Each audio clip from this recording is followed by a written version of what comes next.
The guy Hayden I was talking about, 5 years on Tinder, 2 million right swipes. Wow. And he just landed his first date. Whew. So what could be the problem with Hayden? Let's go to his bio. Okay. It says, it raised red flags because it said, if you're not trying to go fishing, I don't want it. My idea of a vacation is going to a desert and looking for snakes for a week. I may or may not currently own 33 snakes.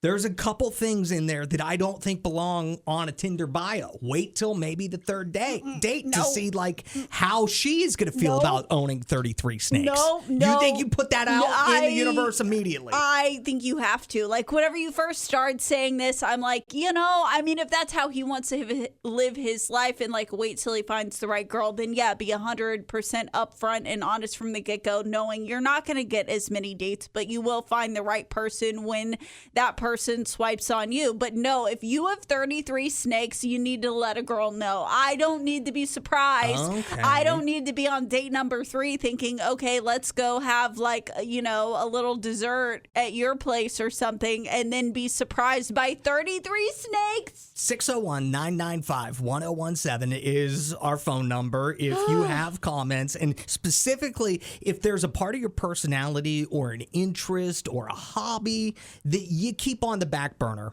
until you're sure that person is going to accept you for you.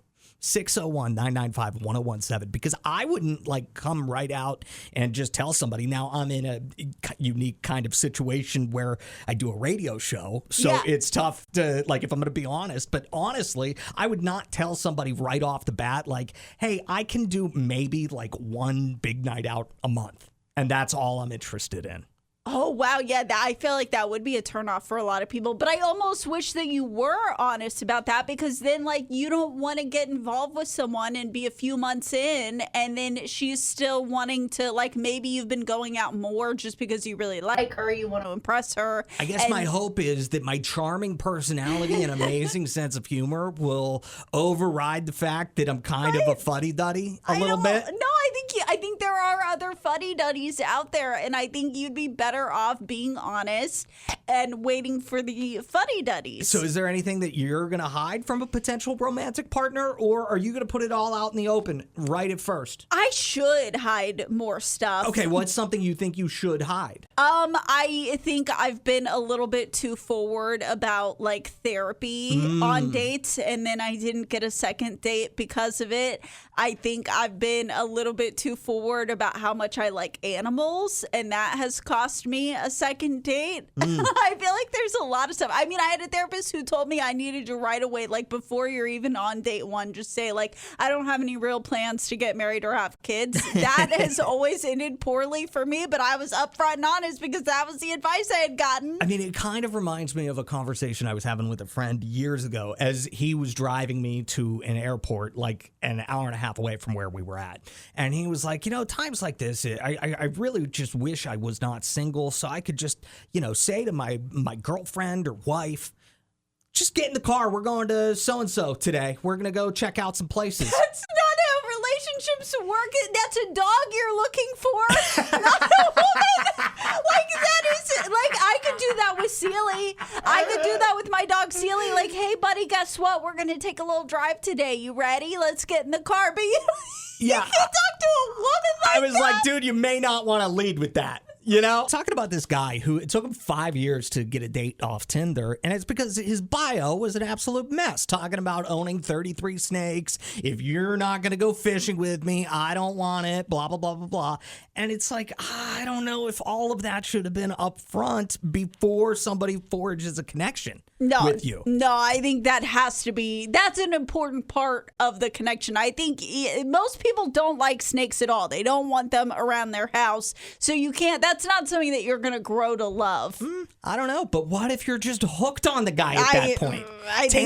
Tam texted us and said, I agree with Allison. You need to put everything out there up front so someone can make an informed decision, because that stuff you hide is going to come back and bite you in the butt. Example, I talked to a guy for like 2 weeks before I went out on a date with him.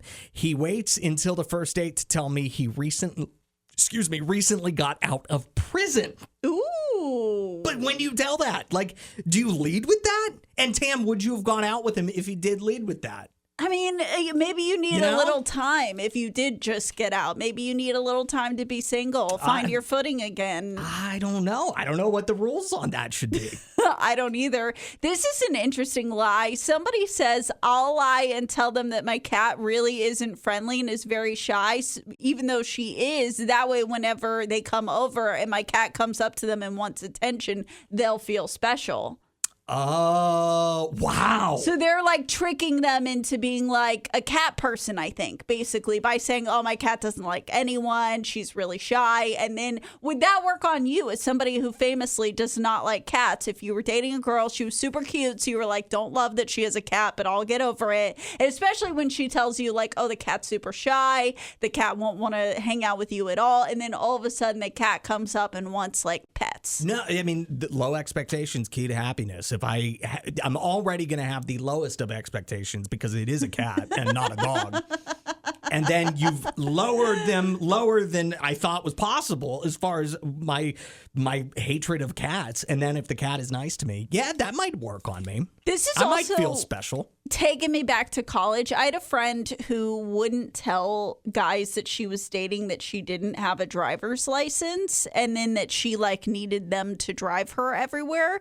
Do you feel like that was something that was okay to hide in the early stages of dating? Well, I mean, from just the general perspective, yeah, I would absolutely say to hide that. I would be irritated. You wouldn't want to date a girl who didn't have a driver's license, and the next thing you know, it's like, can you take me to? Bingo. Yeah, so it's like you can literally never be the DD. Right. That stinks. Yeah. I would recommend hiding that, I would say. Adam and Allison in the morning.